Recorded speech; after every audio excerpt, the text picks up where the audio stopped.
The Humanity One rescue ship was still in port Wednesday, but without its passengers after a climb down by the Italian government.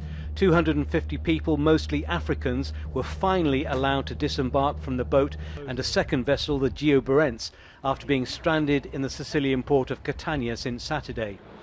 Until Tuesday, the Italian government said they were not vulnerable enough to enter the country, but late in the evening they were unexpectedly allowed to leave. It's a victory for human rights campaigners and the rescue ship's captains, who would refuse to sail away with them on board. It's in this case a victory that we showed that the right is on our side, that we're not doing something illegal, and that this decree which was brought against us was illegal, and that these actions in the last 14 days were not correct. Prime Minister Giorgia Meloni came to power on a promise to crack down hard on illegal migration. Neither she nor any government minister has explained the reasons behind the about turn, but it's believed internal and external pressure came to bear. We are on the edge, and I think the government is moving on a very complicated path, respecting the EU, not upsetting the EU, and at the same time trying to do what it was voted for.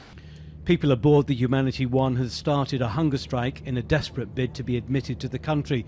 The question now is, will the government abandon its tough stance or approach it in a different way? The Italian government's hardline stand may have kept its supporters happy, but in reality its crackdown policy couldn't work legally. It's been widely criticised for denying rights and compassion to people who were simply seeking a safer, better life. These people were allowed into Sicily some time ago. They're learning Italian in order to better assimilate into the community. Those that have made the long and dangerous journey to Italy are a cross-section of asylum seekers, refugees and migrants, but all have one thing in common: they want a better life. Ibrahima is from Guinea. His trip in a small boat across the Mediterranean 6 years ago was risky, but not as dangerous as some.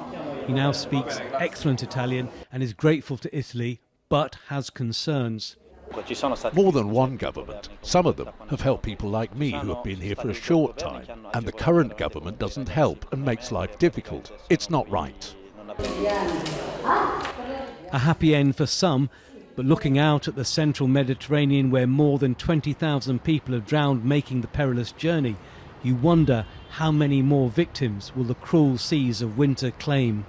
Tony Birtley, Jazeera, Catania, Sicily.